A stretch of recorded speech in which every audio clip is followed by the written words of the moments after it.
One of the things I was going to bring up, and again, this is totally without substantiation, but just based on what Hogan has written and just raising the question, he mentions that one of the people connected to the AVG, well, he mentions a couple of people. One, a far-right cleric whose desert ranch is surrounded by armed guards, of whom there's a very good chance that we know exactly who that is and exactly where that particular ranch is, and we talked about it in the first Aryan Nations broadcast.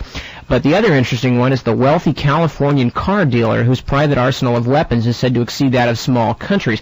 Interesting only in that, and I've just forgotten his name, but a prominent member of Ronald Reagan's so-called kitchen cabinet, an extremely right-wing man, also, I believe, having some associations with Patrick Frawley and other people. Holmes Tuttle? Yes, Tuttle, I believe, is a prominent right-wing California car dealer. Used car dealer. I suspect we're going to probably touch back on those very personages. I suspect that the car dealer they're talking about, I think Hogan's making a slight. This is a guess, but I think he's talking about a guy named Earl Scheib. Well, there's two. There's a father and son. He's actually a car painter, right. And he's an organized crime associate of, among others, Jim Braden, who hooks up with the Hunts, connected to the both Kennedy assassinations.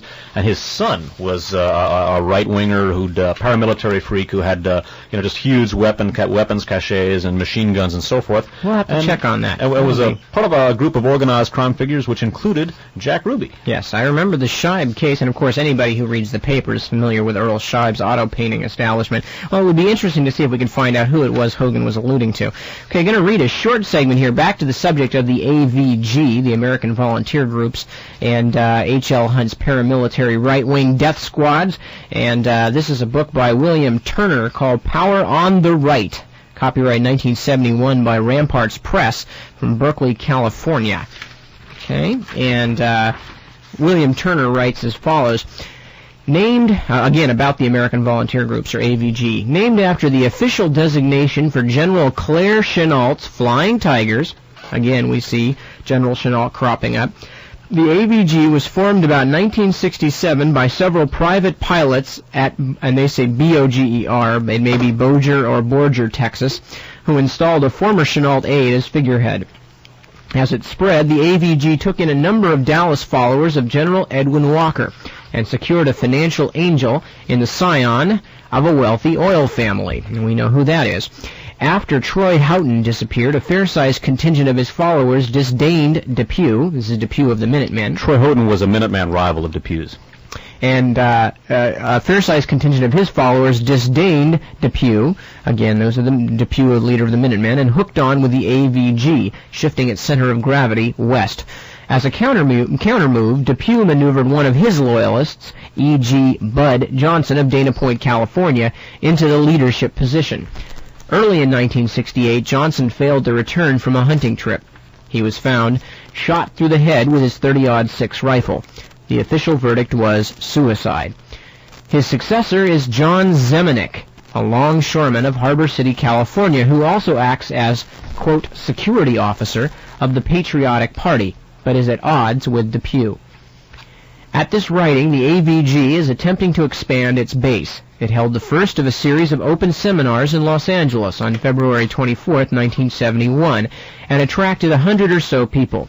According to the report of someone who attended, AVG was defined as American Volunteer Groups, or American Voluntary Guerrillas, G-U-E-R-R, or Alternate Voluntary Government.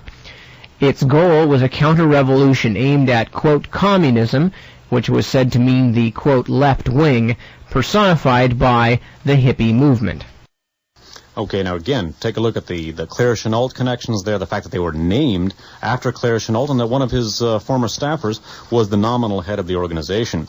And again, looking at the coalescing of the China Lobby, Wiedemeyer, Stone, Walker, and people like that, and the MacArthur Group in the John Birch Society is suggestive of the kind of networking, and that really is the word here, that we saw with the origins of the Nazi Party, where Ernst Röhm, a key Freikorps leader, who was the adjutant to the Bavarian Munich commandant, who was General von Epp, also a key Freikorps leader. Röhm becomes head of the SA. Von Epp then becomes a prominent Nazi Party member and finances the purchase of the Völkischer Beobachter, which became the Nazi Party paper. Okay, so the same sort of networking is something that we've seen it in connection with the Nazi Party, and we're asking and actually suggesting that this may very well be the same kind of thing going on with the John Birch Society. Now, in the past, and something we're going to be reviewing in our next Radio Free America show, concerns the numerous connections of John Birch personnel and something we're going to be talking about also, Aryan Nations personnel in the various political assassinations of the 60s. The Kennedy assassinations, the assassination of Martin Luther King, and so forth. A couple of the ones that we've looked at in the past, incidentally in connection with the Rothermile case, when Rothermile left the pay of the Hunts and broke the story on these death squads, the Hunts then had him wiretapped. As a result of that scandal, a Hunt attorney named Percy Foreman was indicted. Okay. Now, Percy Foreman was formerly, in addition to being the Hunt attorney, was formerly Jack Ruby's attorney, and beyond that, we looked at him in our program about the assassination of Martin Luther King, because he later turned up as one of a number of attorneys for James Earl Ray, the convicted so-called assassin of Martin Luther King. We, of course, in that program, we looked at the way in which he was railroaded for that crime, and Percy Foreman handled a good deal of that railroading, and Percy Foreman intersects directly with the Rothermile case here. We also looked at the connection between Jim Braden and the assassination of Robert Kennedy and John Kennedy, which is the author, a fellow, that's the name of a fellow, the alias of a fellow named Eugene Hale Brading. He connects up with both Kennedy assassinations, and he also, incidentally, hooked up with the Hunt brothers. That's covered in Radio Free America number 9, our program about the assassination of Robert Kennedy. In that same program, we took a look at the involvement of a couple of Birch offshoots named John Hilder and Anthony Steinbacher, or maybe it's Anthony Hilder and John Steinbacher, yeah, the Hilder-Steinbacher wing of the John Birch Society, and their connections with all kinds of people, including people around Ronald Reagan, and people connected to both assassinations. These guys were the Hilder-Steinbacher people, and their organization, American United, were responsible for disseminating a good deal of the early disinformation concerning the alleged communist background of convicted assassin Saran Saran. And as we looked at in our Robert Kennedy assassination program, he, that is to say Saran Saran, did not shoot Robert Kennedy.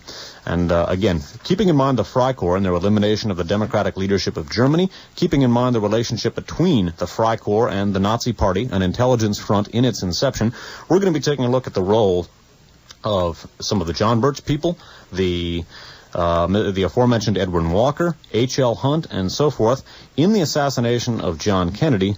And in particular, we're going to be looking at an aspect of the Kennedy assassination now, which we really have not looked at much in the past, namely, specifically, examining this assassination as what we feel it was, a military coup.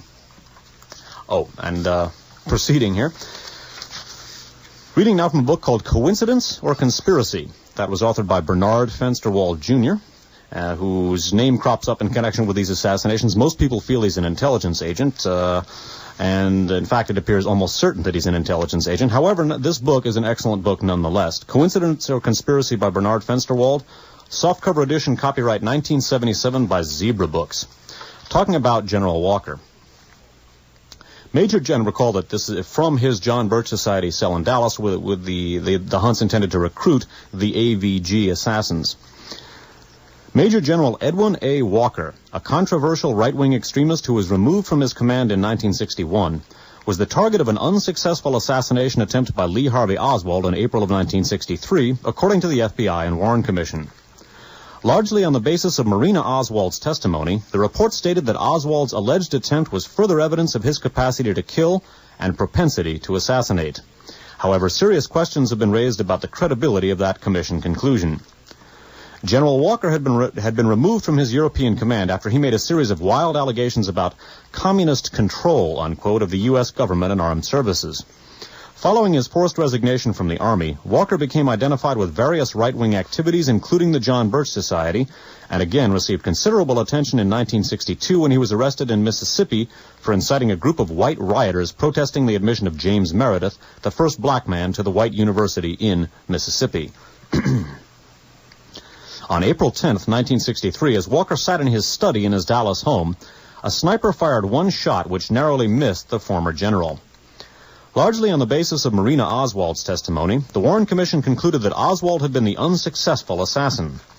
Mrs. Oswald testified that Lee had informed her shortly after the widely reported sniper attack that he had been the perpetrator, and that he had then buried his rifle in the ground not far from Walker's house.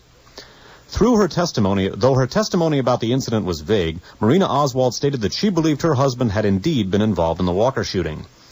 However, on the day after the Walker shooting, the Dallas Morning News reported that the bullet recovered from the general's house was identified as .30.06, unquote, which could not have been fired from Oswald's Italian rifle.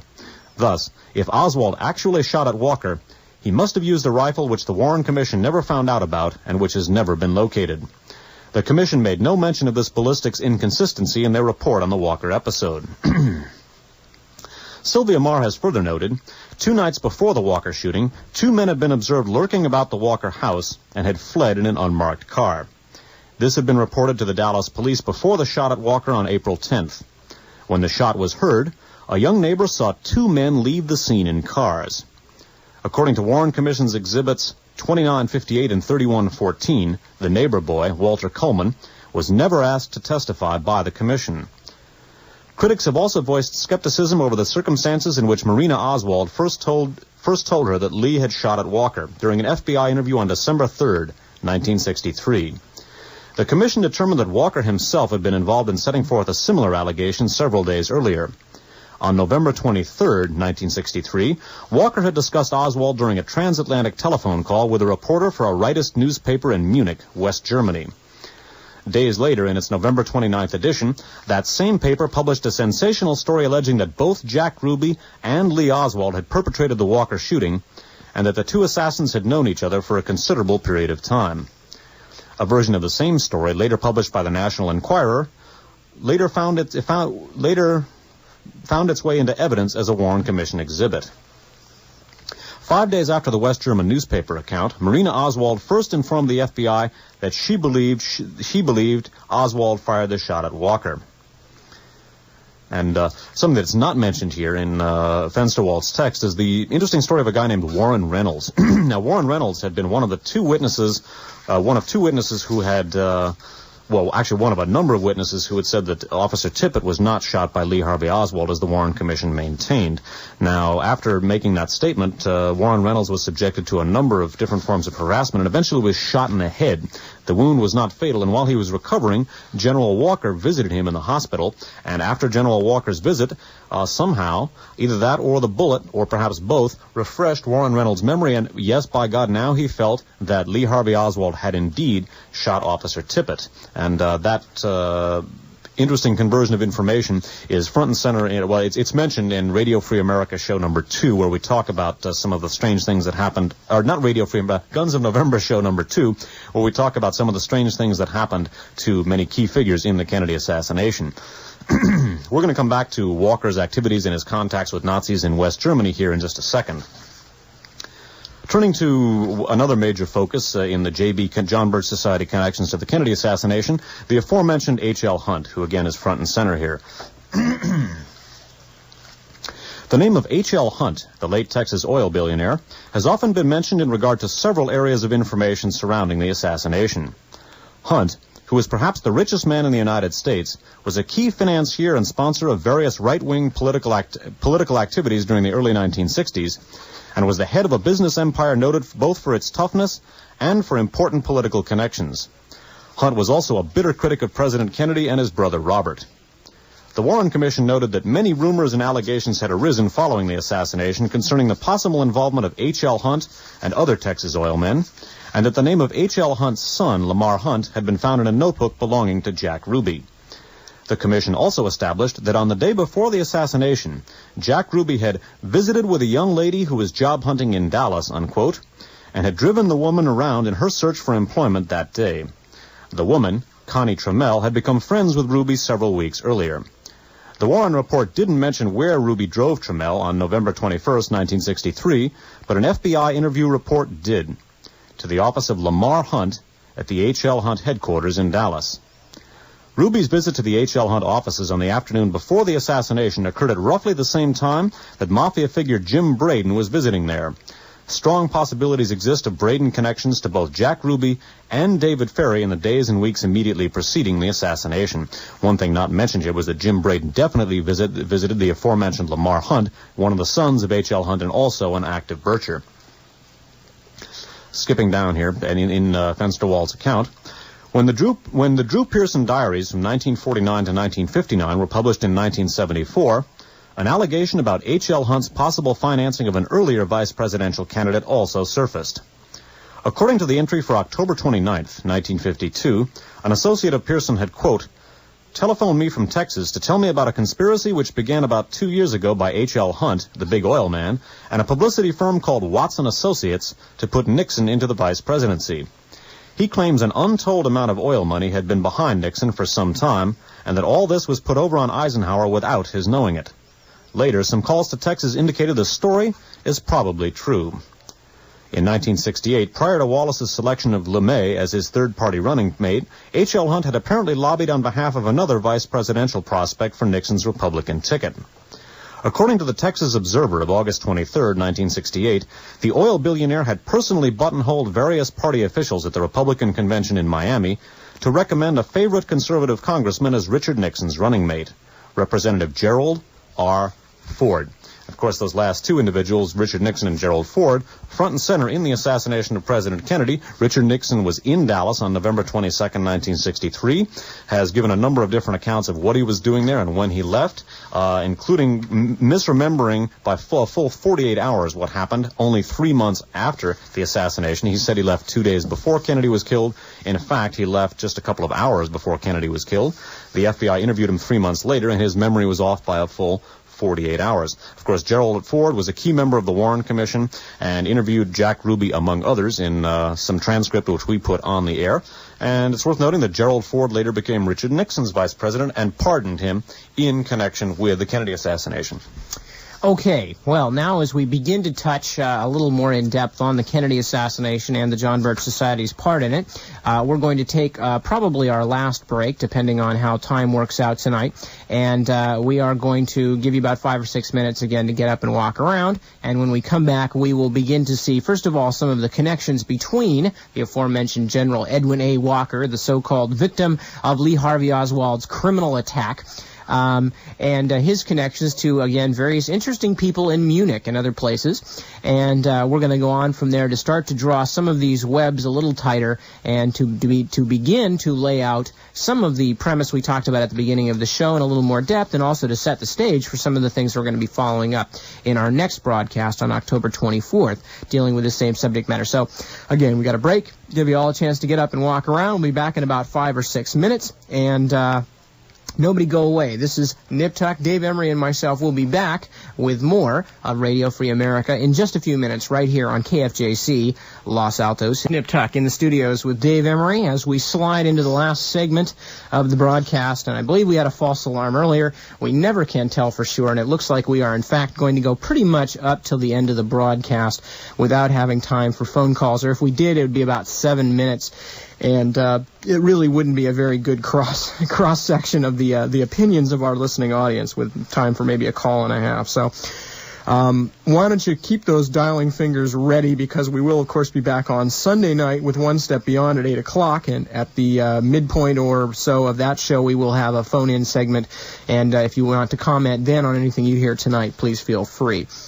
Okay, basically then we've talked to this point up to, we've begun to pull together a great large group of threads, one of the primary threads being, of course, General Douglas MacArthur, his own aspirations to the presidency, his feelings, again, very important, that the military should in no way be under executive control. We've talked about the fact that his staff was absolutely rife with pro-fascist characters of various sorts and stripes, and their connections to various right-wing groups, and ultimately to the John Birch Society. We also talked a lot about General Albert Wiedemeyer, took over the China Theater, a prominent supporter of MacArthur's bid for the presidency, himself a man trained at the German Kriegsakademie, friend of several key Nazis, including Gerhard Rosbach and Friedrich von Bedecker.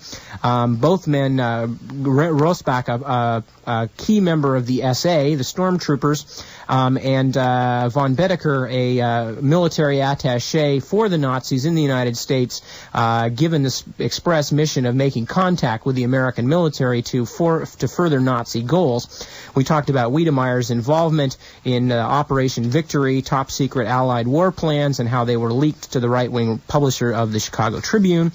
We talked about Wiedemeyer's involvement later on with intelligence in China, his funneling of intelligence directly through his office as Commander-in-Chief of the China Theater.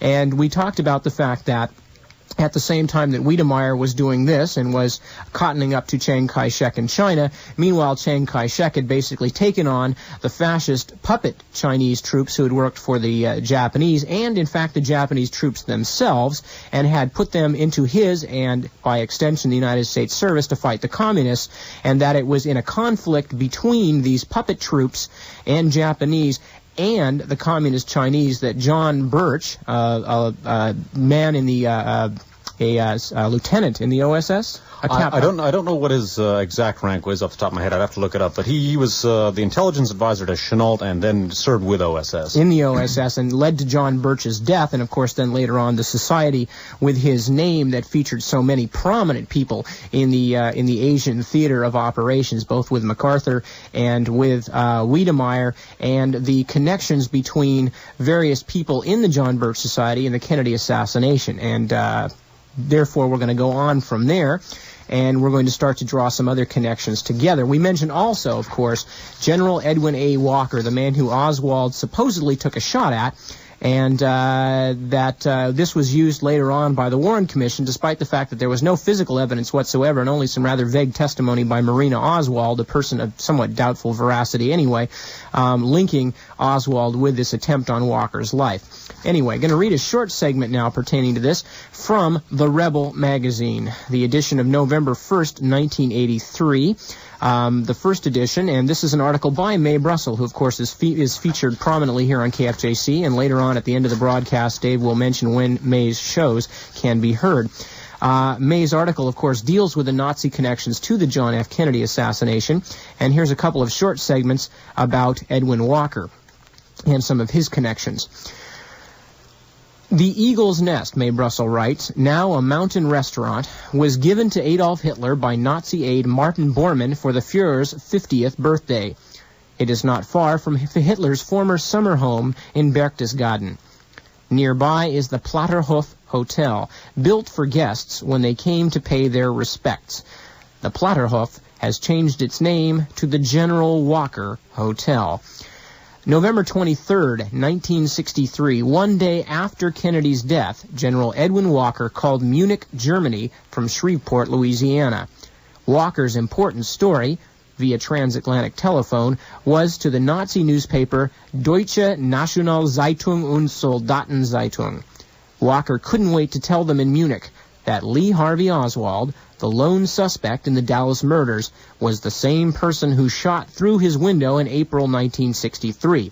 And as we saw before from the section Dave read from Coincidence or Conspiracy and some other things, that the evidence linking Lee Harvey Oswald in that shot was crude at best and outright contradicted by facts in most cases.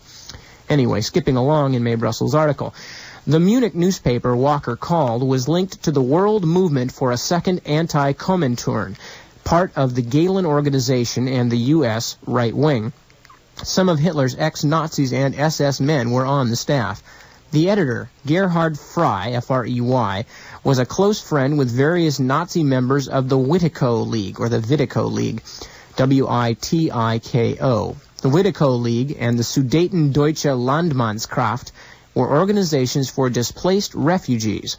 By the summer of 1948, they formed large organizations, and by 1955, Dr. Walter Becker, B-E-C-H-E-R, was elected to the executive board of the Witiko League. Becker was one of the kingpins of Nazi front organizations. Senator Joe McCarthy, Charles Willoughby, General Edwin Walker, and Robert Morris's links to the German Nazis converged when Dr. Walter Becker set up offices in Washington, D.C. in 1950. Robert Morris was a key McCarthy aide who's going to figure in a minute. By July 16th, 1957, Becker, praised by American Opinion, that's the John Birch Society magazine, and other extreme right publications, started his policy of liberation. General Douglas MacArthur, Senator Joe McCarthy, General Willoughby, members of U.S. Congress, or public officials then started openly to meet with and cooperate with the Nazi resurgence. Now, we're going to take a look at this fellow, Mr. Becker, Dr. Walter Becker. We're going to be coming back to him in some future broadcasts, but we're going to take a look at some of his background right now and some of the organizations that he was affiliated with and a couple of people whose support he was able to enlist. One of the subjects that we discussed on our Radio Free America show number 2 concerned the reinstitution of Nazism in Germany. In a nutshell, what happened was, at the end of World War II, the U.S. was afraid, obviously, of Russian penetration and communism and so forth. So what they did was they said, okay, no more Nazis in Germany, and then proceeded to install the entire Nazi regime right back into Germany, minus a few of the more notorious and better-known leaders. Now, one of the aspects of the re-Nazified Federal Republic that we looked at was the effort on behalf of the Federal Republic of Germany, West Germany, to resettle its displaced refugees or expellees of German extraction from territories which are now held by other Eastern European countries, specifically from the Sudetenland, which is now part of Czechoslovakia, and also from Silesia, which is now part of Poland. These areas were bones of contention before World War II, were some of the excuses for Nazi aggression and targets of Nazi aggression prior to World War II and in its early stages. They later were returned to the countries that they had originally been part of, in other words, Czechoslovakia and Poland. Now, one of the major tenets of West German foreign policy has been for a long time to get these territories back. Silesia, I believe, was originally part of Germany prior to World War II, and then but the Sudetenland was definitely part of Czechoslovakia. At any rate, Silesia is now part of Poland, and for many years the official policy of West Germany has been that the borders of the German Republic are to be established in accordance with the borders as they existed in 1937. And in fact, we looked at, in connection with the expelle movement, which we looked at the virulent Nazi resurgence associated with that, which essentially was pushing for a greater Germany, unquote, which would include, among other cities, Prague and Warsaw. And of course, historically, this has been a problem with the Germans. They've coveted territories that belong to other people for a long time. Now, one of the things that we've looked at, of course, in the past and are looking at again in this broadcast concerns, again, the wishbone or tuning fork that we talked about. Basically, fascism in Germany and fascism in America, not only owing to the same causes, but the very same the transatlantic financial and industrial axis promoted both. Now, one of the key people to become affiliated with this expelle movement, which is covered in detail on Radio Free America number 2, was Dr. Walter Becker. Becker was a Nazi Party member since 1931, and he had very close relationships with, among others, the U.S. State Department, and we're going to take a look at that right now. I'm reading from a book that we dealt with again in our Radio Free America number 2 called The New Germany and the Old Nazis. The hardcover edition of that book, authored by T.H. Tettens, T-E-T-E-N-S, a prominent German anti-fascist at the time of publication of this book, residing in Switzerland. This book was published in hardcover by Random House and copyrighted in 1961. Of Dr. Becker's efforts and his connections with the State Department, Tettens writes as follows. In 1955, after Dr. Becker's initial successes in Washington, he decided to install a permanent expelle representative in Washington. His choice was a former Nazi diplomat, Dr. Richard Sallet, S-A-L-L-E-T, who had once served Goebbels and Ribbentrop in the German embassy there. Dr. Sallet was known as an expert on American affairs, unquote. His expertness was verified by captured German documents, which contained several hundred pages attesting that during the 30s, he was instrumental in launching an anti-Semitic campaign. He was also involved in large-scale anti-American activities aimed at undermining the confidence of the American people in President Roosevelt. Of course, many domestic fascist organizations that we looked at in connection with our Aryan Nations program were engaged in exactly the same kind of work. In Washington, Dr. Sallet conducted an effective campaign of pity for the poor Volksdeutsche, who would make peace in Europe and the world an impossibility if they were not brought back to their lost homelands. By the way, that obviously would entail the Third World War. Continuing with Tettens' account here. This was the old familiar threat of chaos, unquote, that Hitler had used so effectively before the Munich Pact. Dr. Sallet concentrated his main efforts on establishing close ties with the State Department, Congress, and the American press. His public relations work had excellent results.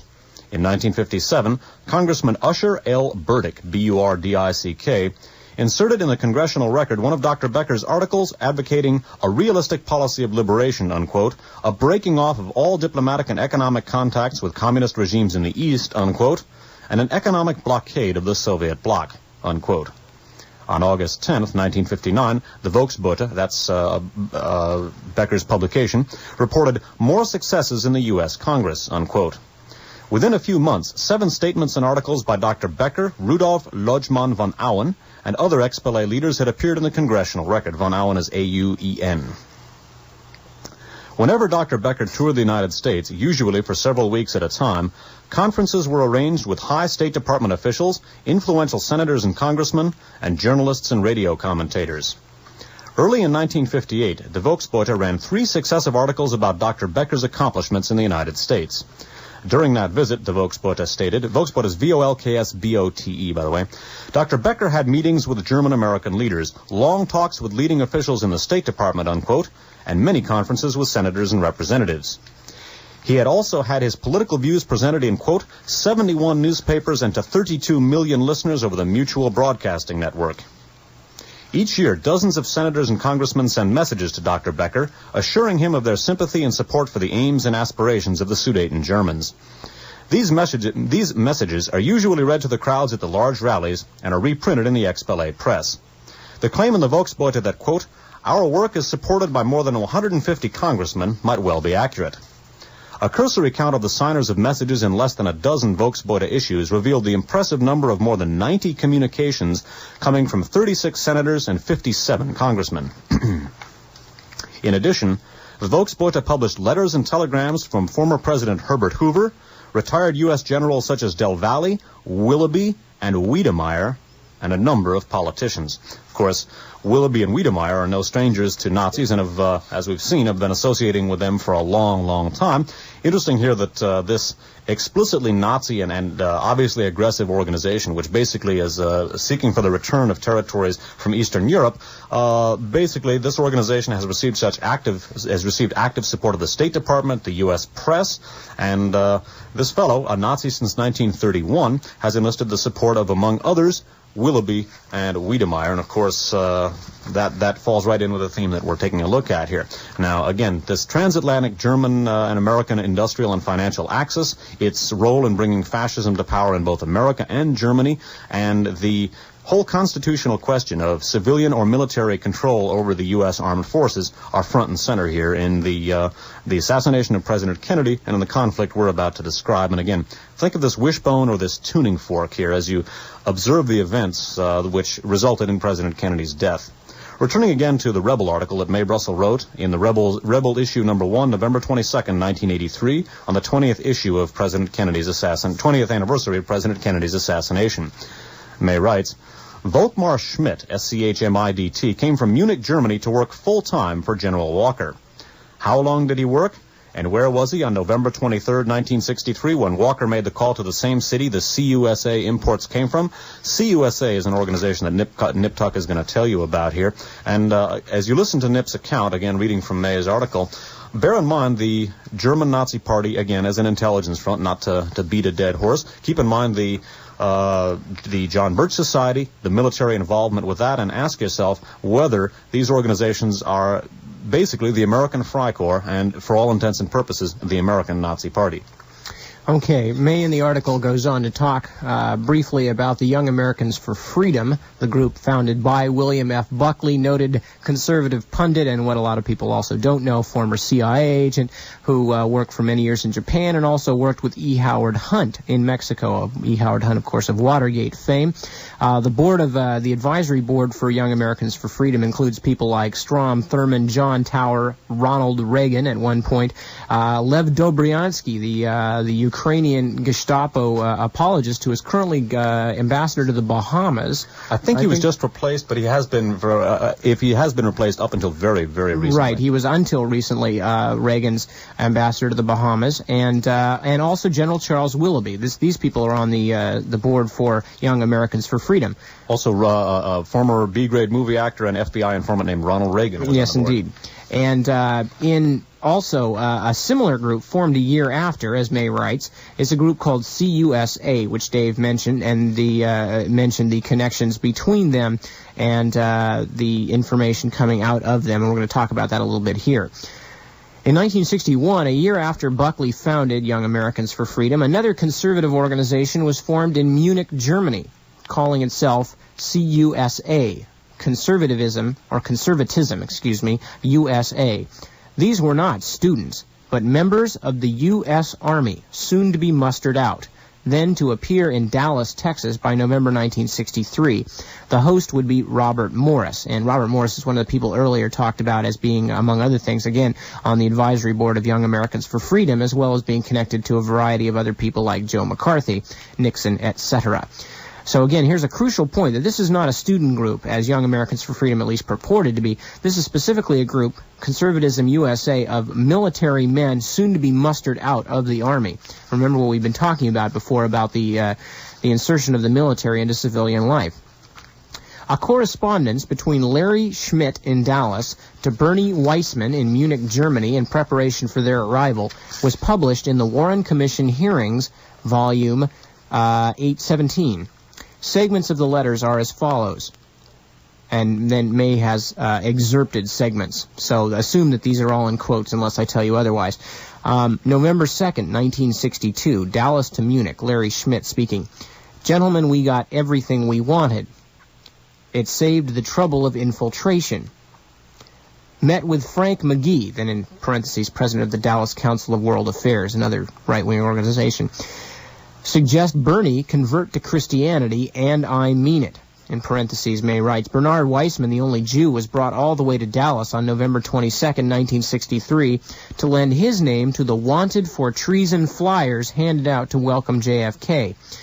He testified that the John Birch Society paid for the ads and, quote, wanted a Jewish name at the bottom, unquote. Continued quotes. We must all return to the church. These people are religious bugs. I think in terms of 300,000 members, $3 million. The John Birch Society has 1 million members. Look for us to merge with them in 1964. Arrangements are being made for me to meet the heads of the Dallas John Birch, General Walker, and H.L. Hunt, Texas oil millionaire. In parentheses, General Walker had been retired from the military by John Kennedy for his compulsory pro-Birchist doctrine, essentially. I have already met the top editors of the Dallas Morning News, the country's most conservative newspaper. These people are radicals. These are not necessarily connected thoughts, by the way. These are excerpts. These people are radicals, but there is a method in their madness. You see, they're all after exactly what we're after. No liberal talk whatsoever. None. Down here, a Negro is a nigger. I mean, no one is to ever say one kind word about niggers. Liberals are our enemies. The conservative isn't against the niggers. He just wants to keep him in his place for his own good. In parentheses, May writes, President John Kennedy and Attorney General Robert Kennedy had waged a bitter battle from September 30th to October 3rd, 1962 at the University of Mississippi.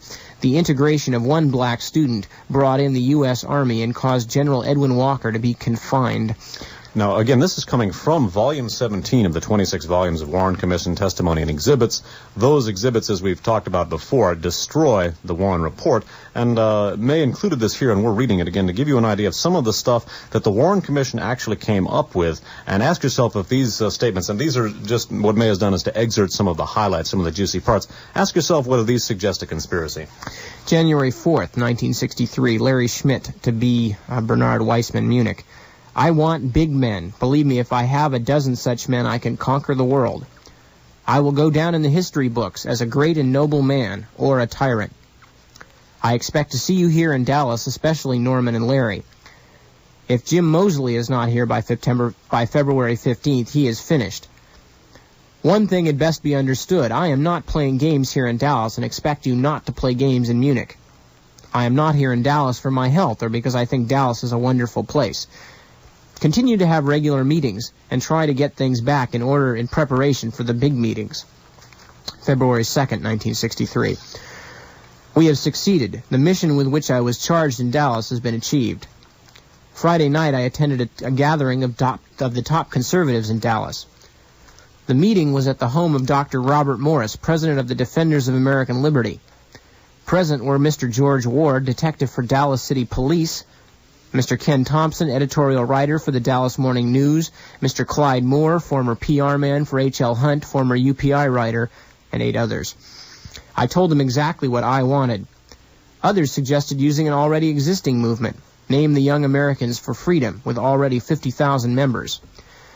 CUSA, as set up in Munich, is now an established fact in Dallas, only we are calling it YAF, Young Americans for Freedom. I think you catch on. We are starting Munich chapters of Young Americans for Freedom, quote, to spread to Stuttgart, Frankfurt, Heidelberg, Berlin, Kaiserslautern. We are getting every top name in business, education, politics, and religion to endorse YAF. The advisory board includes 37 congressmen, including Senator Strom Thurmond, Senator John Tower, and Senator Barry Goldwater. There is Ronald Reagan, General Mark Clark, General Charles Willoughby, John Wayne, etc. Change all your records to read YAF, Young Americans for Freedom. All those months in Munich were not wasted. I accomplished my task in Dallas. I need you here soon. I sold these people on each of you, and they are expecting you to come to Dallas and play an important role. The days of leisure are over. We want to see you, Norman, Jim, and Bill Burley back here in Dallas. Sheila and my brother will be here in August. Ken Glazebrook in September. June 13, 1963. Larry Schmidt to B. Weissman in Munich, Germany. Warren Carroll, our only other recruit to Conservatism USA, is already a Ph.D. and 2 M.S.s. Warren is a scriptwriter for Lifeline, the H.L. Hunt television and radio series. Hunt is the millionaire oilman. Warren is 32, former CIA man. Don't worry, he has been checked out. Hunt checked him out. May writes in parentheses, this appears to be a military action, DIA, Defense Intelligence Agency. They have to check out the CIA man using Hunt's security. After Jack Ruby was arrested for killing Oswald inside the Dallas jail, May continues, there were copies of Warren Carroll's Lifeline on the seat of his car. The section was, quote, heroism, on how to become a, quote, hero. This is interesting because one of the first reasons Ruby gave for killing Oswald was, quote, I wanted to show them a Jew had guts, unquote. Continuing with the excerpts. We want to get Norman into the Republic National Bank, where we are building our credit like crazy for the day we need ready cash. In parentheses, the Dallas Republic National Bank was identified by the Washington Post, February 26, 1967, as a conduit of CIA funds since 1958. Connie Trammell, who worked at the Republic National Bank, accompanied Jack Ruby to the office of Lamar Hunt Wednesday, November 20th, 1963, 2 days before Kennedy was assassinated. October 1st, 1963, Larry Schmidt to Munich, Germany. I have a lot of contacts, bankers, insurance men, realtors. My brother began working as an aide to General Walker, paid full-time.